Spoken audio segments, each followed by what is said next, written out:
ආයුබෝවන් අද අපි කතා කරන්නේ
DS සමාගම ආවරණය කරන මාර්ගය. අනුරාධපුර කොළඹ මාර්ගවලට 4 සුපභෝගී අර්ධ සුපභෝගී වලට 15 සාමාන්‍ය ගතු සේවා සහ අර්ධ සුපභෝගී මාර්ගවලට 57 යටතේ සාමාන්‍ය ගතු බස් රථ.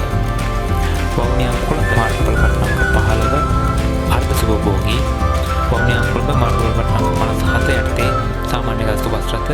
වවුනියා කොළඹ මාර්ගවලට 87 යටතේ සාමාන්‍ය ගතු සේවා බස් රථ. විරච්චේ කොළඹ මාර්ගවලට 57 සාමාන්‍ය ගතු සේවා බස් රථ. යාපනයේ කොළඹ මාර්ගවලට 15 අතිසුපභෝගී බස් රථ. ඇඹිලිපිටිය අනුරාධපුර අර්ධ සුපභෝගී බස් රථ මාර්ගවලට 69 යටතේ. ඇඹිලිපිටිය කොළඹ මාර්ගවලට 122 යටතේ සාමාන්‍ය ගතු සේවා බස් රථ. අම්පාර කොළඹ මාර්ගවලට 22 යටතේ අර්ධ සුපභෝගී බස් රථ. අම්පාර අනුරාධපුර මාර්ගවලට 75 යටතේ සාමාන්‍ය සේවා බස් රථ. කල්මුණි කොළඹ මාර්ගවලට 48 යටතේ අර්ධ සුපභෝගී බස් රථ. බදුල්ල කොළඹ මාර්ගවලට 99 යටතේ අර්ධ සුපභෝගී බස් රථ සහ සුපභෝගී බස් රථ. මහරගම ගාල්ල අධි සුපභෝගී බස් රථ. මහරගම මාතර අධි සුපභෝගී බස් රථ.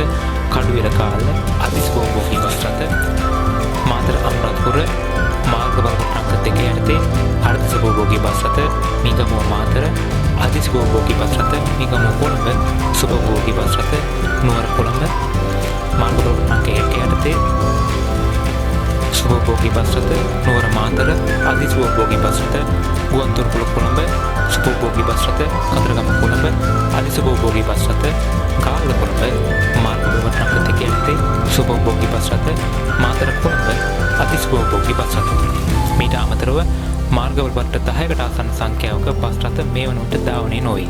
ඒ වගේම දක්ෂිණ ලංකා අධිවේගී මාර්ගය විවෘත කිරීමේදී TSG සමාගමට සුවිශේෂී අවස්ථාවක් ලැබෙනවා. ලංකාවේ අධිවේගී මාර්ගයක ධාවනය කළ පළමු මගී ප්‍රවාහන බස් රථය සහිත බස් සමාගම වූයේද ඔවුන්මයි.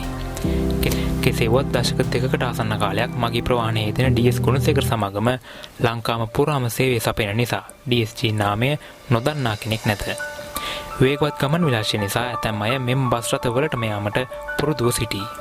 අවසාන වශයෙන් DS ගුණසේකර මහතාට දීර්ඝායුෂ පතන අතර DSG සමාගම දියුණුවෙන් දියුණුවට පත් වේවායි ප්‍රාර්ථනා කරන්නෙමු.